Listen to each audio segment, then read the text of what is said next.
Hello, and welcome to Page Turners, a bookish podcast. Each week we choose a different book to read, and then we come together and we talk about it. Just think of us as your book club gremlins, where you can read along throughout the week and then listen and berate us for our wrong opinions, or cheer when we get it right. That's Amy. And that's Liv. Yeah! Woo! How have you been? Very well, thank you. Yes. What day are we on? Monday. A Monday to record the first episode of the podcast. Yeah. No wine today. No wine today. No social lubricant for us today. We don't need it. No good. Working. And I went to run this afternoon. Well, that's disgusting. It was. It was horrible. And the less said about that, the better, I think. It was so painful. And even as I was doing it, I was like, this cannot be encouraged by healthcare professionals because it was not pleasant in any way. But we did it. I'm very proud of you. Thank you. Thanks. If not a little bit confused, but I know. Who is this person? I just made soup. That sounds way more fun. Thank And you. it was very delicious because I just had a wee bit. Yeah, Amy had some downstairs. No, I wanted to make like a fun joke, like I'm in my soup era, but then I was like, soup primacy. Fantastic. Thank you so much. Yes. Nobody else is clapping for that. Nobody else is laughing at that. What are you currently reading? I am currently reading our next book. So I don't know if I should say what I'm currently reading right now, because are we going to leave that until the end, or can we do a little mini spoiler? Oh, I don't know.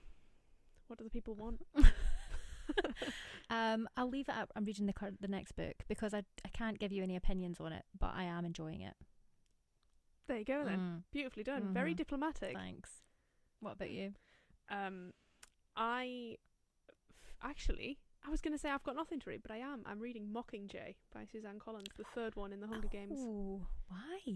Because Alex and I went to go and see A Ballad of Songbird and Snakes on Friday. Yes. Loved it. Alex just told me that. Alex has never read the original trilogy or A Ballad of Songbird and Snakes, so we came home, started it Friday, finished it Saturday, watched the first film, finished Catching Fire yesterday, started the film, finished it yesterday, and now we've got Mockingjay. Fantastic. Such great books. So good. I'd forgotten how good. Yeah, I don't even remember when I read them, but it was fairly soon after they came out.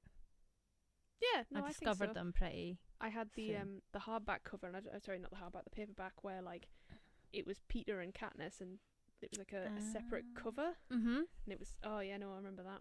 Yeah, but I don't know where they are. I think they're at Mum and Dad's. Oh, I have to add them to the collection. Yeah, well, are there some special editions coming? Yes, there are. Of course. How was the film? I haven't seen it. I'm excited to see it. Loved it. Thought it was great. Great. I can't really compare it to the book because I read the book when it first came out, so it was about 3 years ago. But really, really enjoyed it from what I can remember, and I thought they did it really well incorporating the rest of the series. Okay, that's always good. So it doesn't feel, because it's been quite a big gap between Mockingjay and this, right? Yeah, I like 2015. That sounds right. So about 8 years. Yeah, I mean, even the book. Then I think the book didn't come out until 2020. So, but yeah. So no, it was great. Fully recommend. Right. Fully recommend the lovers of the Hunger Games films or the books. Go and see it. Go and see it.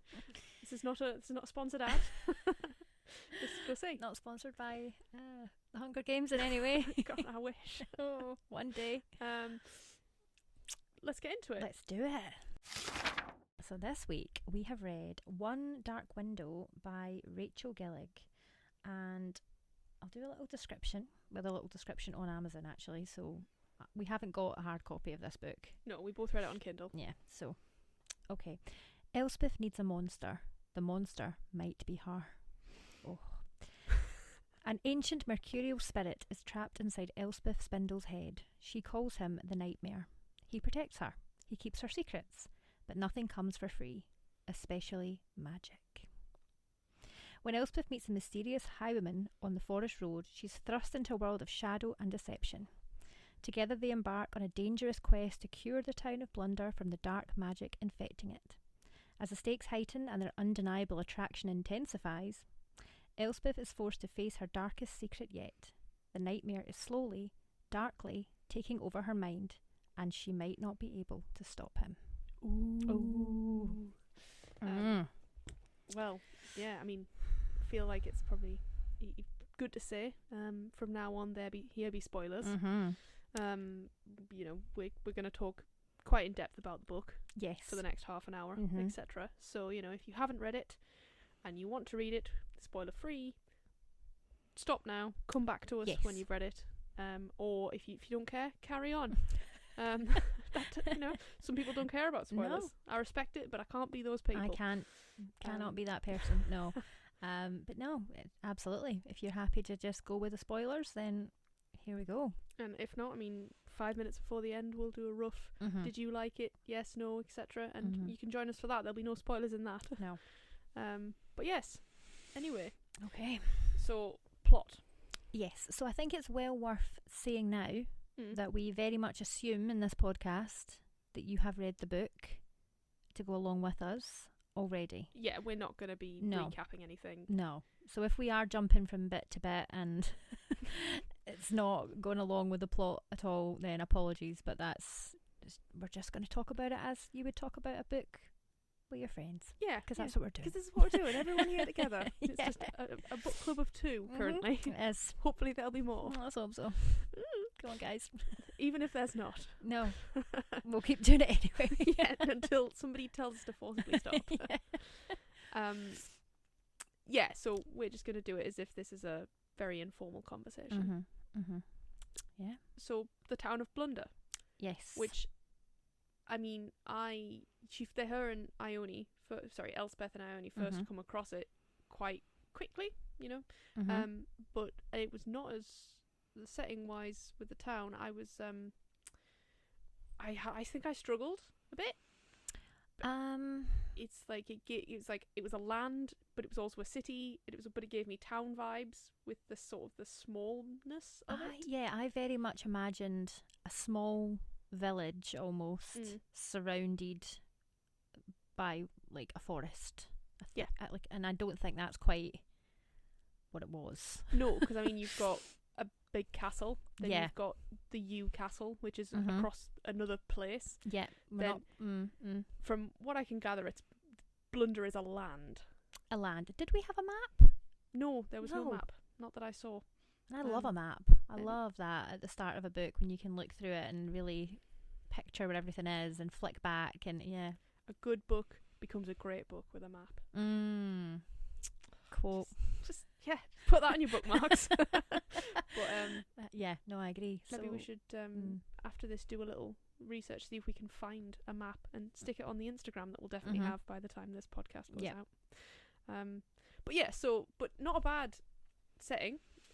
No, very nice, very atmospheric, nice for this time of year. It's November. Yes. And we both read it in October time. Yes. So I thought it was quite good, like spooky, gothic almost vibes. Gothic, wintry, autumnal vibes. Perfect for now. And I liked the setting. I thought, although I found it a bit difficult to picture it, it did kind of hook me in, and I had a clear thought of something in my head, but I don't think it was exactly what Rachel intended me to think and imagine, but I was imagining a very rich world anyway. Whatever you imagined, you enjoyed. Exactly. And isn't that what reading is all about? Of course, yes. So, no. Enjoyed that, very much so. Thoughts on the plot?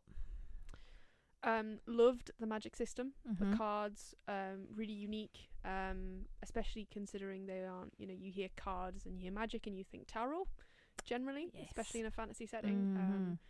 Good that they aren't tarot, each card giving you a different ability really meant you got to get into the meat of like the lore.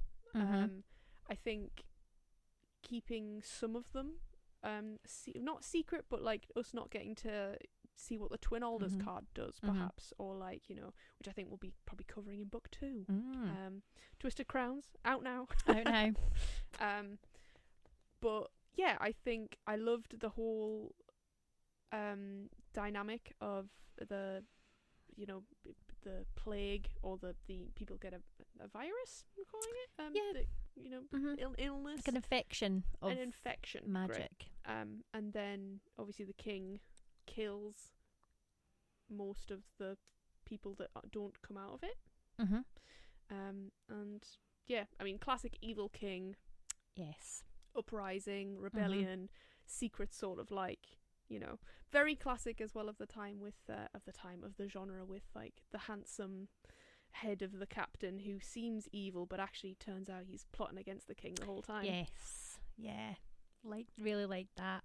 And I think, as you say, in some ways it was nothing new, with the idea of magic being forbidden, and our main character has like a secret magic, and we can't discuss it, and it's not something that she can share with anyone else, but done very differently. I think using the tarot cards was really interesting. They weren't what we calling them, wasn't They were tarot. Providence cards. Yes. Loved that. And I loved the fact that we had different rarities. So some of them were fairly common, Yes. and then we obviously had...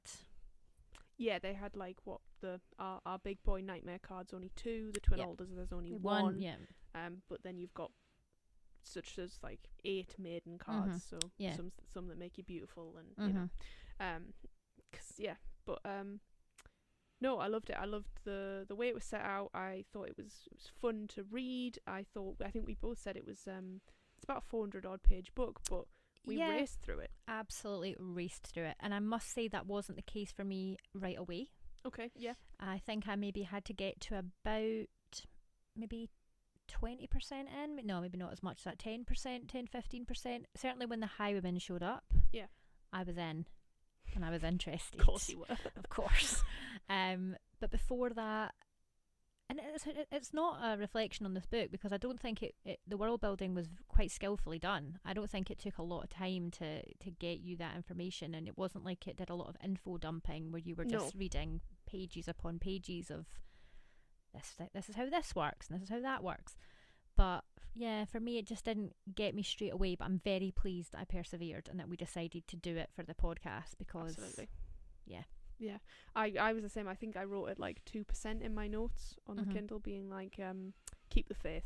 Yeah. It was the scene where her and Ione are walking into the market, and it just I don't know what it was. Maybe it was me, or maybe it was just I didn't get away. I don't know what it was, but it was like, it just seemed a bit jumbly. Yeah. And I was just like, you know what? Read it as if you understand. And then obviously the cards were sort of mixed in a bit, and and then I sort of was like, do you know what? I'll read it and we'll get through. And then I did. I knew exactly what we were talking about, and now I know everything about this, apparently. So yeah. Enough to do a podcast on it. Yeah. I mean, try my best here. Try my best. No, I agree. And I think, as you say, there was probably quite a lot of temptation to just tell us everything in one go, because you did have to go in quite I guess ill-informed to start with. You could have been a bit like, I don't really understand what's going on here, but it did make sense as we went through it. Yeah. And it meant that we didn't have to sit through pages upon pages of just information. Yeah, which we don't love, and we do get it a lot in the fantasy genre. Yeah, high fantasy especially, you do get a lot of exposition quite high up. Yeah. But I think what was really helpful with this one was the rhymes at the beginning of each chapter. And you learnt a bit more about each new card, and but you weren't really sure. Yeah, no, I enjoyed that. And I mean, our nightmare boy just speaks in riddles, speaks in rhymes. Oh, very boy. very fairy tale. Very fairy tale. Got fairy tale vibes quite a bit through it. That kind of twisted fairy tale, or those sort of, and actually not twisted fairy tales, like traditional fairy tale, in that they weren't all Disney-fied. They were quite dark. Classic Brothers Grimm. Yeah, loved that. Yeah. Also plot wise, what did I like? I enjoyed, well, let's talk about the twist. Yeah. Well, couple of twists. So I definitely wrote it like 10% through. So the nightmare's the Shepherd King, right? Yeah. And you were as we have discussed on our own, I think, come on, Elspeth, come on. I Just want to mean, shake her by the he was shoulders. literally on a carpet. You could still didn't get it for a long time. But yeah, I think maybe people didn't, but I think it was fairly easy to guess that one, right? Yeah, as soon as she entered that place where she went into his mind and saw this figure sat on not a throne but like a chair in armor, I was like, well, that's a Shepherd King, right? Yeah. And, this is who it is. So I but then things like that, I don't know how you feel. They don't spoil it for me. Not at all. I'm not No. like, oh, I can't believe I've guessed it. How No. easy? Because she clearly wants us to know. So it's very much like she's definitely spread something in there, little breadcrumbs to be like, hey. Yeah, and that's This good guy's the writing, Shepherd King. isn't it? You shouldn't be getting spoilers, twists and thinking, oh, that's totally came out of left field. I had no idea that was going to happen. That spoils things for me, for sure. Because then you think, did you intend for that to be the case? Or did you just put something in?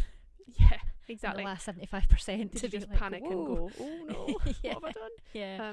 And I suppose the other spoiler is something you've just read, is the degeneration. Elspeth's degeneration is that the nightmare is taking over her mind. Yes. Which I don't think you find out until about 80%, or at least it's not obliquely said. No, and I didn't pick up on it for a while. I love that. Yeah, and so magic comes with a cost. That was also classic genre, classic of that ilk. Yep, and that there is every single card has sort of a cost involved, and there is a degeneration whereby if you have magic, there's some price that you're paying all the time. Magic is a cost, yeah, and it's varied between the characters. So we have different characters who have magic, and they are paying in different ways.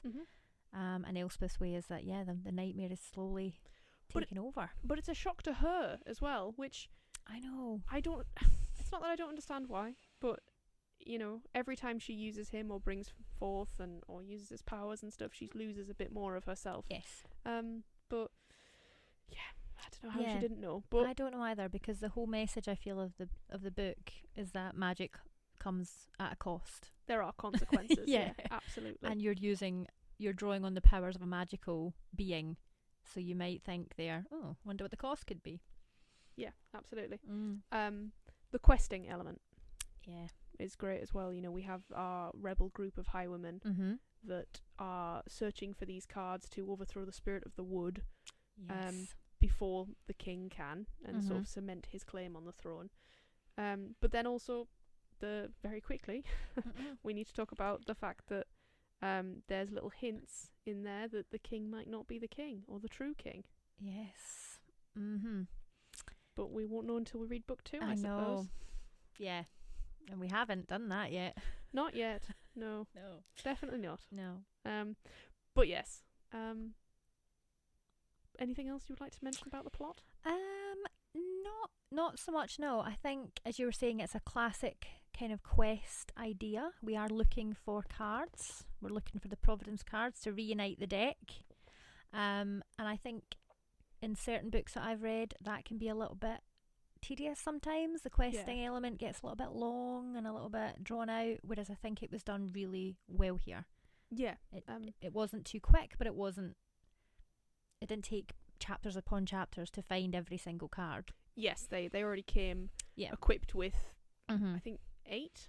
Yeah. So they had to find 3, and the 3 and the twin oldest one, which nobody knows where that is. Nobody knows. Which is definitely not in a place where they've probably been all the time. Who knows? Yeah. And I loved Elspeth's ability to see the aura, the colour of the cards. How did we not talk about that? Yeah, I know. No, I mean, I love each card is given, the maiden's given pink, obviously, of course, because us pretty women have to be pink. Of course. We have to be. Yeah. But, yeah, no, I like that very much. I thought all of it put together, I think some of the bits would be, normally in a book, would be a bit overdone. But the way that it's all written and it all comes together with the aura, with the degeneration, with the cards, with the quest element, the sort of the rightful throne, that sort of like the romance, which we'll discuss and cover, and each character and everything brings a whole lot more to the plot together than it would if it was individual sections. Yes. If that makes any sense. No, I totally agree. It's greater than some of its parts. I think that's the overall idea, is that she's absolutely taken from lots of different sources, as you do, but she's managed to take those bits and make something really unique and Agreed. effective. All right. The nitty and the gritty of the characters. Okay. Elspeth Spindle. Great name. Great name. Elspeth. Yeah, I think we're talking about the idea that the surnames are trees. Yes, Spindle, Yew, Rowan, Hawthorne. Hawthorne, people that other characters that don't matter. Yeah. Various like that. Really good idea, and it obviously works well with the story and the idea of the older card, and it's hinting, isn't it, very much at what's going to become a bigger plot line, but I think it was a nice way of putting it in there. Yes. Elspeth, liked her. Yeah, I mean, we meet her at first when she's 9, Mm-hmm. the first little prologue section, and then we're very quickly told that it's 11 years later and she's 20, Mm-hmm. which is nice because, you know, as a YA novel, you tend to get a lot more, like 17-year-old, 18-year-old protagonists. Yes. So it's nice to have somebody that's potentially, well, not our age, both of us in our 30s, but No. at least Yes. an older protagonist who, you know, while I understand characters of 17, 18-year-old that sort of are a bit more childish, emotional, etc., to have Elspeth, who is 20, who, you know, I think she makes different decisions than a 17-year-old would, which is nice. Yes. And I think sometimes in certain books that I've read, even although the character is sort of 17, 18, not written quite so much like that, maybe written a bit younger, or maybe written a little bit older, quite a hard age, I think, to channel, whereas 20, you can kind of get away with however she feels, I think. Sometimes you think, oh, she's quite naive, but then you realise, well, she's 20. Other times she makes quite grown-up decisions. You think, well, she's not a teenager anymore, so it was a good age. You let her off either way. You do. And is that just our love for the book, though? We'll just let her get away with anything. No, I think as well, because there is a romance element in there. Yeah, it's not a favourite to read a romance between teenagers. I think generally with fantasy they get away with that, though, of having an older immortal who's clearly hundreds of years old, and that almost makes that relationship more mature. But I mean, alas, one-sided. But I'm not. It's always these relationships in fantasy romantasy. It's always life and death, isn't it? So it's difficult for me to believe of a life and death relationship when you're 17. Yeah, because you think, come on, what's really going on in your life that you need to be treating it quite so seriously? Yeah, I mean, I think back to my relationships at 17 and I just laugh at myself. Probably felt like life and death at the time. Was it? Yeah, absolutely. You know? Yeah, it was very important. But no, totally agree. And I thought this was great because neither of our main characters were immortal. No, thank and God. there was no huge 100-year age gap, so we did have quite.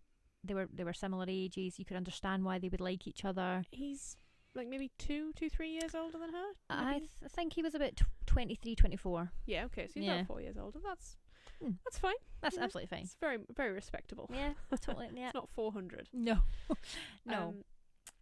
So I liked Elspeth. I did enjoy the classic bit where it's like, oh, she's so plain and she's so dark looking, and she's hideous with her long flowing dark hair and her endless brown eyes. She couldn't be as perfect as Ione, her cousin, who is blonde and beautiful and just, even before she takes the maiden card and becomes this ethereal beauty, she's still, blonde. She's blonde, so therefore she's gorgeous. Yeah, whereas Elspeth's this ugly rat she's hideous. in a dress. Absolutely hideous.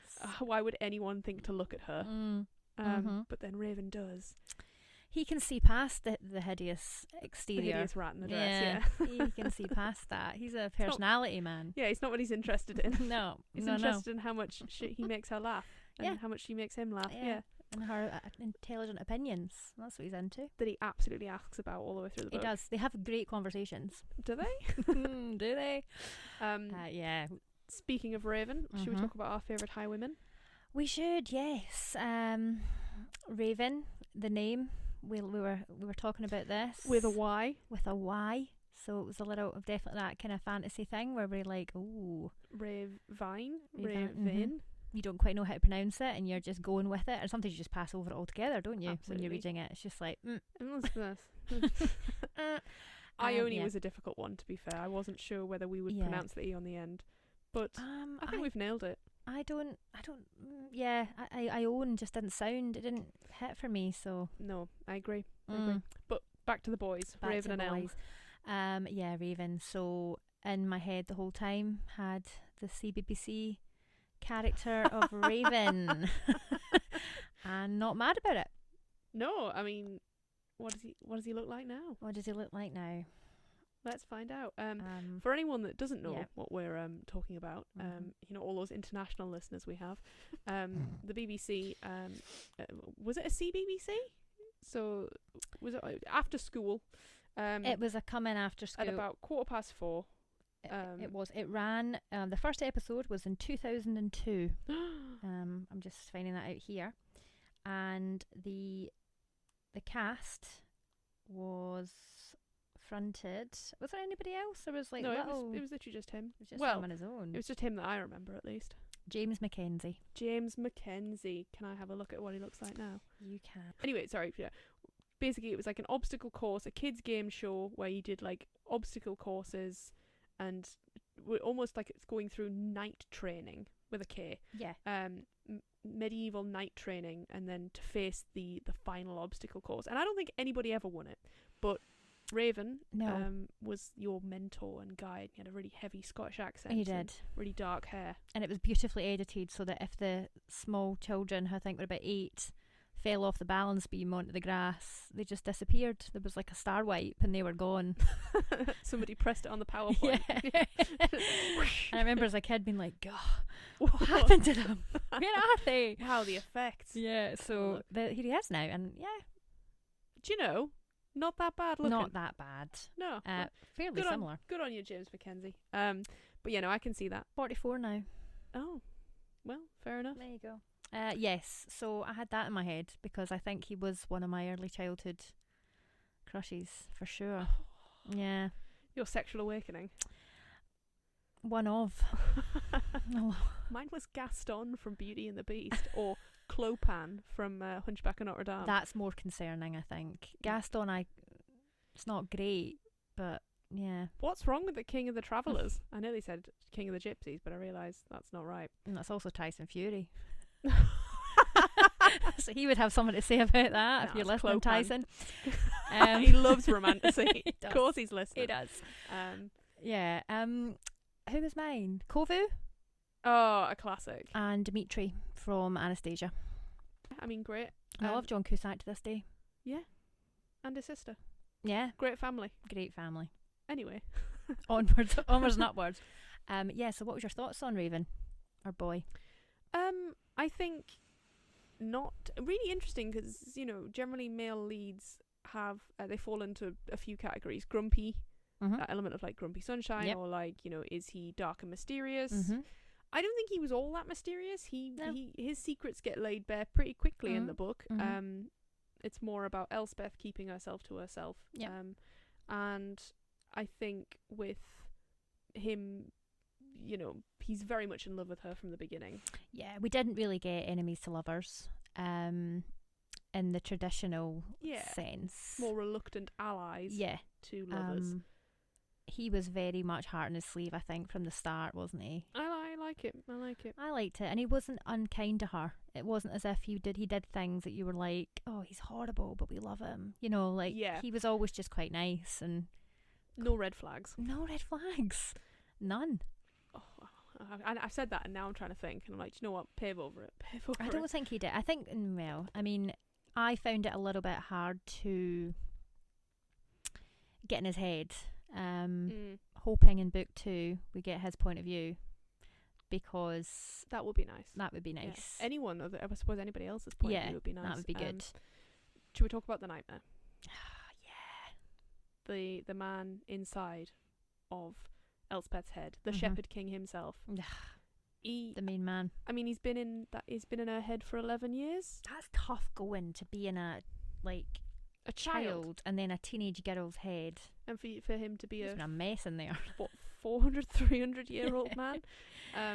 But you can tell he definitely, I'm not going to say love, he cares about her in a way, like He has a little bit of Stockholm syndrome almost, I think. ooh, he's protected her. Yeah. But is it because is he protecting his own interests? Yeah. You know, what happens to him if she dies? Sort of thing. We had the unreliable narrator side of things with him, didn't we? He was always talking in riddles, and we weren't quite sure if he was doing it because he wanted to help her or because he wanted to help some other agenda that we're not sure about yet. Yeah. But then he did almost seem reluctant towards the end of the book to take I know. her mind over, because he warns her. He says, like, you know, if you do this, when she's fighting with Horth and Orith, the healers, with a spiky little ring thing. I mean, hated those guys. But when they're fighting, he is very much like, if you let me out, this is it. Yeah. You know, this is the end of it. This is your generation done, and you will be He wanted to no give more. her all the facts, didn't he? He wanted to give her complete free will and choice over what was about to happen. Yeah. But she was backed in a corner, wasn't she? Oh, absolutely. I mean, there's no getting away from Horth. No. No. Yeah, so great. Very sassy. Funny, a little bit of light relief in there, and comic timing was great. And I thought his opinions and his thoughts on Elspeth and Raven and having to be in a girl's head when she's kind of mooning. Yeah, you can tell he's just a bit like, ugh. And I thought that was great. That was really well done. Yeah, I liked his when Ione has the maiden card and she's becoming colder, and he's like, actually, I kind of like this Ione. She's interesting now. Yeah, absolutely. Yeah, she's not boring anymore. He loved a little bit of drama. He says what we're all thinking. Yeah, he did. He does. He's the us in that story. I think he's the reader. No, really, really, really cool character, and I loved the way it went. Because at first I thought, is he going to be? I mean, because who knows with fantasy. Is he going to be the love interest? Could have been giving us belladonna vibes. Yeah, are we going to have that again? But it wasn't, and I thought it was nice that he had more of a protective role. Yeah, he does. He also doesn't. They're very different personalities. Yeah, he does not take a lot of her shit. No, and doesn't really pander to her or think. Absolutely not. You know, oh, don't worry, he's not there for any of that. He's there to just tell it like it is and he's be like, there come to on. unite the cards. He's there for it to, he's there for his revenge. Yeah. I love how much he was just like, get up, Elspeth. Yes. Move. Yeah. If he was there, he'd just be dragging her along with an arm. Like, she's We're like doing this. She's like face planted in the mud. Yeah. So he was a great character. Agreed. Mm-hmm. Elm, your fave. My favourite. Loved him. He very much gave me Cardan vibes. Feeling that. Renelm. We should. Renelm. His full Renelm Rowan. Yeah, because he was the prince that was like nobody wanted. He wasn't. Yeah. He was treated horribly by Holf. We don't even know how. Brutalised is the word that Rachel uses, and repeatedly. I do hope we get some sort of well, I don't want to hear details, but I do hope we get some sort of like pullback potentially from the word brutalised, because my head does not go anywhere nice. No, it's not a good place that we imagine him in. No. But I thought that was great. That's how his relationship went, because it made complete sense why he then turned to join the Highwayman and almost betray his family. Yeah, absolutely. Commits treason with the U's, his adopted, his found family. That's another genre that we love, another trope. Speaking of the Highwayman, obviously I feel like it's time that we mention the inspiration behind this book. Is The Highwayman by Alfred Noyes, which is coincidentally happens to be one of my favourite poems. I used to have the first. It's very repetitive. I taught it when I was teaching, and it is a bit saucy. Just as a disclaimer, did not teach it to 9-year-olds in its entirety. There's a word breast. It is. Can you imagine the reaction? Oh, chaos. Use it to teach repetition. the Highwayman came riding. Yeah, it's like, it's imagery. Yeah. Yeah. Oh, my God, I'd love to have been in that classroom. But yeah, I used to have that around my bedroom wall. That's cool. Love that. When I was younger. But no, so it was nice to read a book, and also it not be it inspired by, and you can tell there's bits of it with the introduction of the Highwayman, and sort of Elspeth is very much Bess. Ione also calls her Bess. The sort of the female character in the poem, with her dark hair. Yeah. And but really that's all there is. Yeah. There's no magic or anything in it. No, and if you didn't know the poem, then you wouldn't pick it up. Oh, exactly, yeah. But it's always nice to be like, oh, I know that. Oh, feel a bit educated every now and again, bit cultured. And because it's young adult, I like the fact that she did that. Agreed. Me too. Ione, my favourite. Your favourite. Yeah, well, I'll let you go first then. She wasn't my favourite at first. At first I was like, oh, here we have a girl who's going to sort of be a bit of a prop, bit of a support, a link to Elspeth's family. And very much like the Nightmare, I was like, brilliant. She just wants to marry the prince, who's clearly a bastard, but she thinks she can change him. But then when we get her with the maiden card, and we get her colder, and we see bits of her that's like, actually no, she's fighting that because she is protecting Elspeth. Yeah. But she's also doing it in a way that she doesn't give a shit. And I love that from her. She is power driven, and I am here for it. She is incredibly power driven, and I think when you go back and look, there are hints of that very early. Oh yeah? Yeah, I think the part where she didn't want to leave the house when Elspeth left on her birthday, although it wasn't a birthday because we're in fantasy, so we had every other word used. Day? Yeah, I think it was her name day. I'll allow it.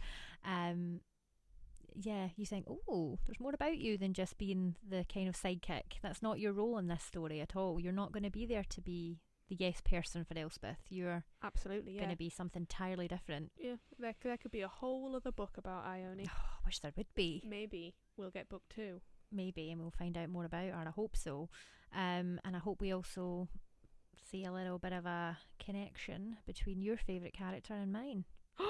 Do you think? But but then I suppose her current fiance is very much indisposed, having been clawed almost hopefully to death by the Nightmare. Let's hope so. That would definitely leave it open for Elm. Yeah. I don't know, I can see a little some in between them. We haven't had much interaction, but what we have had. Okay, I think there's little hints I there. Like that prediction, I'll take that. Yeah. Very quickly, because we might overrun. What is your favourite supporting character, other than the ones we've talked about? I think the Nightmare. Would we call him a supporting character? I don't know, but we did just talk about him. Oh, right, okay. Sorry.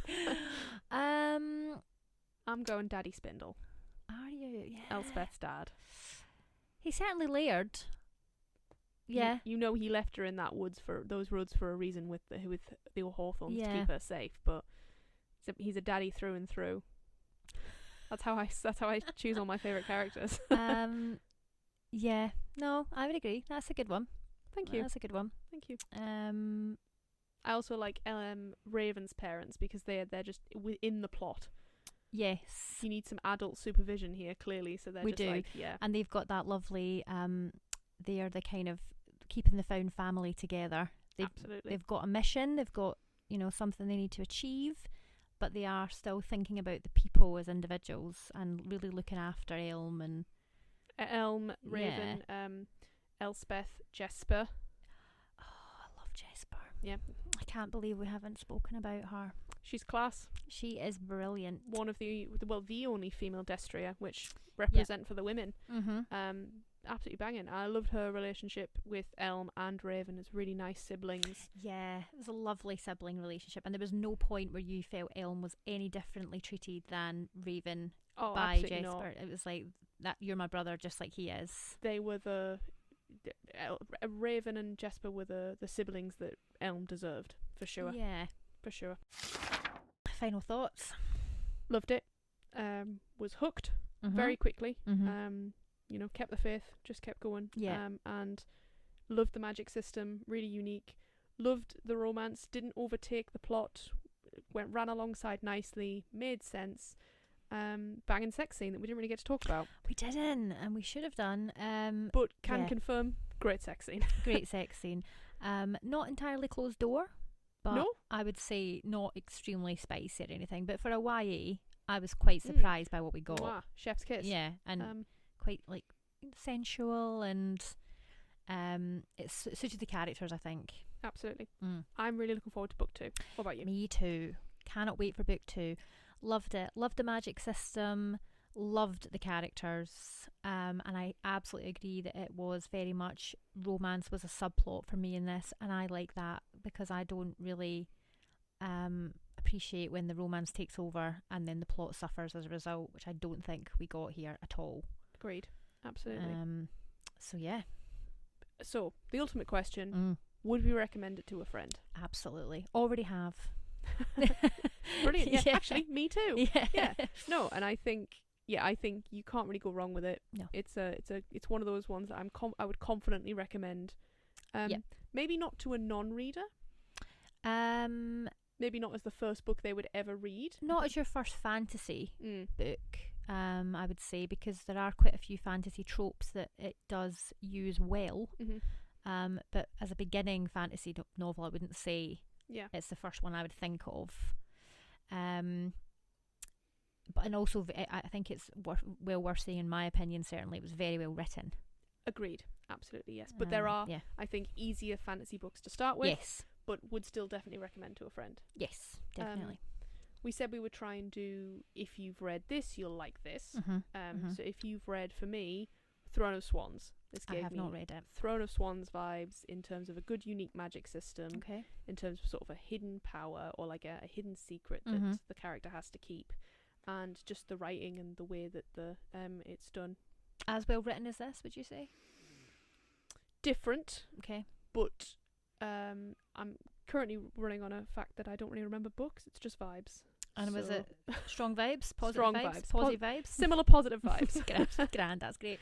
I will read that then at some point. I'm not going to say I'm going to read it any time soon because we're doing a podcast now, and if trying to get through a TBR wasn't difficult before, it is now.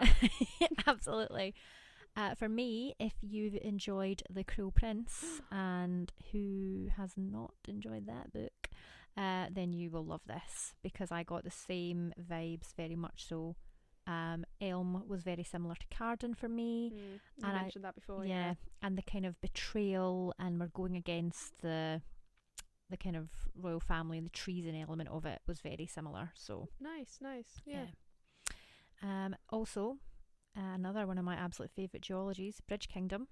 Yeah, no, I'm new to the Bridge Kingdom. I've only read it about a year ago recently. Loved it. It gave me the same feelings.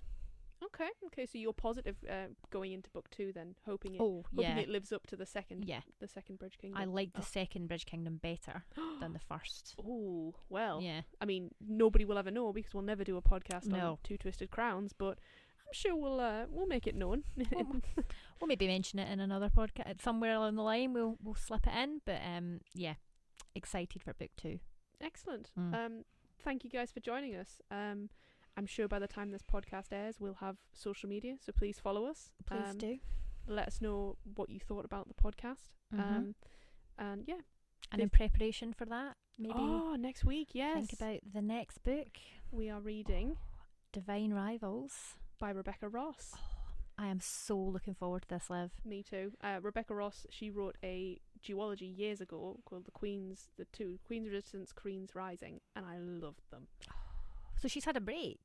I think she's also written A River Enchanted. Okay. That came out a couple of years ago, but this, I'm ready and I'm waiting. Yeah. This is going to be great. I'm getting kind of wartime fantasy, which I have never read before. Yeah, no, we'll see. Who's wartime though? Yeah, exactly. Is it ours? Is it a different land? I like knowing nothing going into it. Yeah, totally going in blind. Yeah, so if you are interested in reading along with us, that will be our next book. Yes, it is. Woohoo! Thank you so much for listening. We have been Page Turners, a bookish podcast. Yeah, happy reading, guys.